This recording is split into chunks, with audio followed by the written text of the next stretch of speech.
Good morning students. मैं संजीव मिश्रा, सहायक प्राध्यापक वाणिज्य, Pentium point technical college Rewa, आपके सामने पुनः प्रस्तुत हूँ। क्योंकि महाविद्यालय प्रबंधन और एमपी हायर एजुकेशन के अनूठी पहल के तहत इस लॉकडाउन की स्थिति में आपको आपके छूटे हुए सिलेबस पर आगे पढ़ाने का मौका मिल रहा है। और सामान्य रूप से हम जो आज टॉपिक लिए हैं वो ब्रांच अकाउंट है। ब्रांच अकाउंट आपको मैं पहले भी बताया है। ब्रांच अकाउंट में जो बच्चों को सबसे ज़्यादा प्रॉब्लम आती है वो ये आती है कि वो लोग जब स्टॉक हेड ऑफिस से ब्रांच अकाउंट में भेजते हैं तो वहाँ पर कई बार हेड ऑफिस ब्रांच को लागत प्लस पर भेजती है। तो वहाँ पर बच्चे कंफ्यूज होते हैं कि स्टॉक को कैसे मेंटेन करें। इसके लिए पहले ये बता दूं कि ब्रांच है क्या। ब्रांच एक व्यवसाय की एक्टिविटीज को एक से ज्यादा लोकेशन में एक्सटेंड करने के लिए या बिजनेस के लाभ को बढ़ाने के लिए या बिजनेस के कार्य क्षेत्र को बढ़ाने के लिए मेंटेन किया जाता है। जैसे इसमें आपको बताया था कि ब्रांच अकाउंट्स, आपका विदेशी ब्रांच अकाउंट भी होता है, स्वदेशी ब्रांच अकाउंट भी होता है। पर यहाँ पर हम स्वदेशी ब्रांच अकाउंट्स के संबंध में प्रॉब्लम्स करेंगे।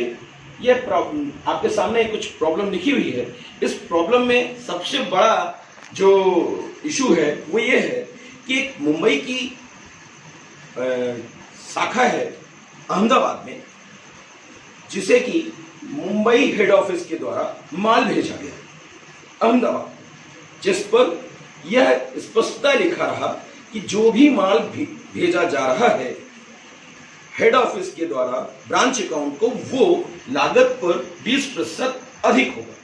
तो इस संबंध में ओपनिंग स्टॉक, क्लोजिंग स्टॉक और हेड ऑफिस के द्वारा ब्रांच के खर्चों की जानकारी दी हुई है।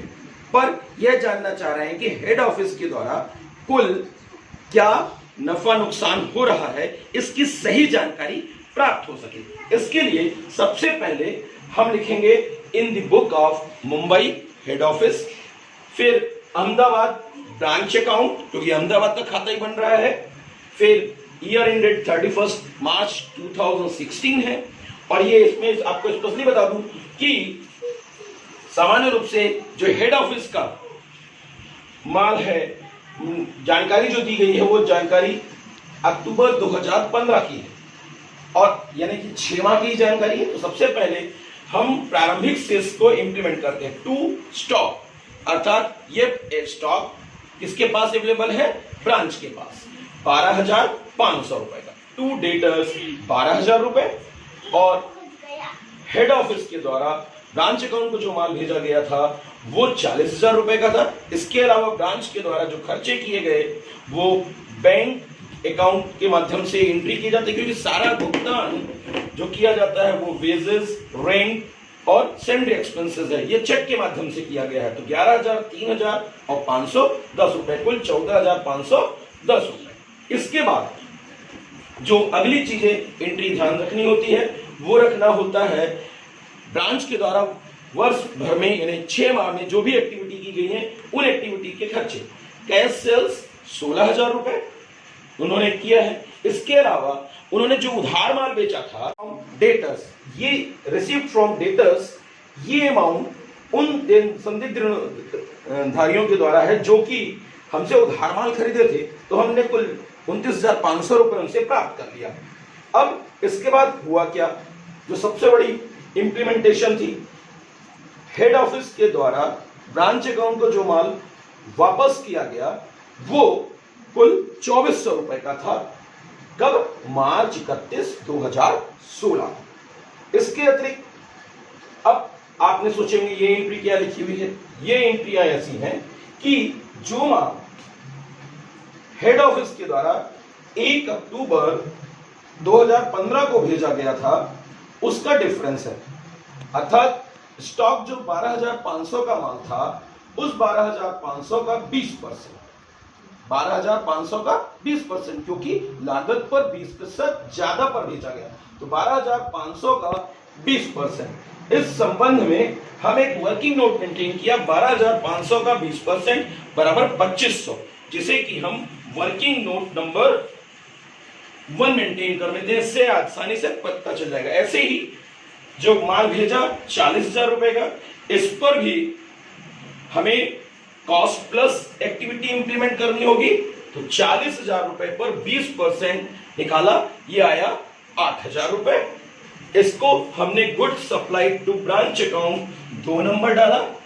अब इसके बाद जो माल हमारे द्वारा वापस हेड ऑफिस को भेजा गया है, वो उस पर भी हमें कॉस्ट प्लस की एक्टिविटी इन्वॉल्व करनी होगी। तो 2400 रुपए का माल वापस भेजा है, तो इसके लिए लिखेंगे डिफरेंस इन गुड्स रिटर्न। जो माल भेजा है उसके मूल्य में, क्योंकि जब हेड ऑफिस अपने खाते में ये जानकारी मेंटेन करेगा तो ये बताएगा कि उसने कितनी ज्यादा का स्टॉक भेजा था।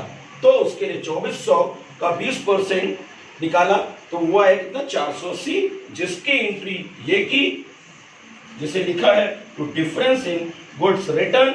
इसी तरह से वर्ष के आखिरी में अर्थात 31 मार्च 2016 को हमारे पास जो माल बचा हुआ है, प्रश्न में दिया हुआ है ये स्टॉक 15,000 का और डेटर्स 22,500 का, कुल 37,500 रुपए का माल।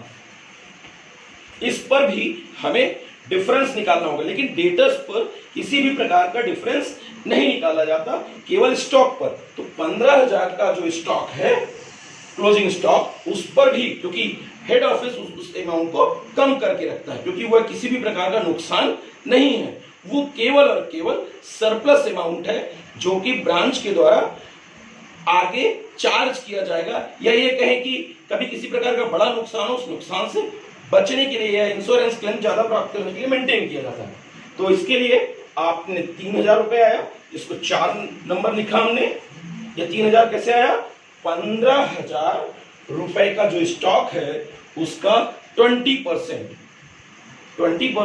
इज इक्वल टू 3,000 मेंटेन हो गया। अब ये सारी राशियां जोड़ी, क्रेडिट साइड का टोटल 95,900 रुपए हुआ।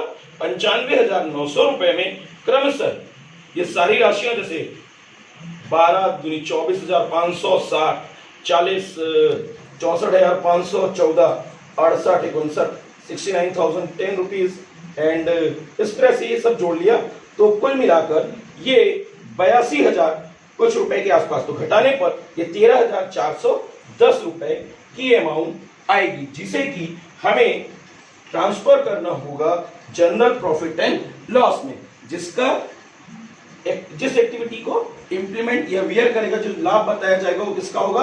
अहमदाबाद ब्रांच अकाउंट का। एक चीज हमेशा याद रखिएगा, जब भी हेड ऑफिस के द्वारा माल ब्रांच अकाउंट को भेजा जाता है, सामान्यतः वो एड पर प्राइस पर होता है, पर कई बार वो इनवॉइस प्राइस पर या लागत पर अधिक लाभ के साथ प्रस्तुत कर सकते हैं। हमेशा याद रखना है कि माल का ट्रांसफर हेड ऑफिस के द्वारा किस तरह से किया गया है। यदि लागत प्लस पर है तो इसी तरह से करेंगे। ये आपकी बुक का क्वेश्चन नंबर 8 है। Thank you.